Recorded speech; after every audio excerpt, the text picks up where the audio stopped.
ভাই লাড্ডু কত করে? লাড্ডু লাড্ডু 7 টাকা পিস। 7 টাকা। আর পেড়া? পেড়া 5 টাকা। কম হবে না কিছু? কোনো কম নেই। শুনুন তাহলে, যদি লাড্ডু 7 টাকা পিস তো 30 খানা লাড্ডু আমায় দেবেন না? হ্যাঁ 30টা লাড্ডু আমায় দেবেন না? কেন? আমি নেবো না 7 টাকা করে লাড্ডু। নিতে হবে না, আমি চলে যাই। 5 টাকা করে হলে দুটো নেবো।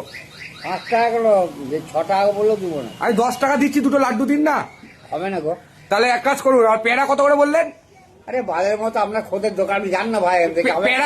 পেড়া কত করে বললেন? পেড়া 6 টাকা দিচ্ছে আর 5 টাকা করে দিতে পারি। তাহলে তুমি শুনুন, আমি 6 টাকা দিচ্ছি, দুটো পেড়া দিন। 3 টাকা পিস পেড়া দিন না না। না না, হ্যাঁ 3 টাকা পিস পেড়া। হ্যাঁ গাঁট ফেটে যাচ্ছে পেড়া তৈরি করতে।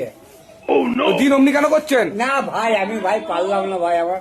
তাহলে এক কাজ করুন, 20 টাকা 4টে লাড্ডু দিন। তুমি একটা কথা বলবো? হ্যাঁ। বাপের বাঁটা যাচ্ছি সো কাজে। এই কথাবার্তা ঠিক করে বলুন তো। আমি ওই রকমই ব্যবসা করি। ব্যবসায় রং করেন তো? আমরা ব্যবসায় ওই জন্যই মাল কম আছে, খদ্দের নাই। এরকম ব্যবহার করে মানুষের সাথে? আমার খদ্দের সবসময় আছে। তা খদ্দের সাথে এরকম ব্যবহার করেন? আপনার মতো বাজার খদ্দের আমার দরকার নেই। আপনার হবে না বলে দেবে, উল্টো পাল্টা কথা কেন বলছেন? ভাই ঠিক বলছি ভাই, যা তো বানাতে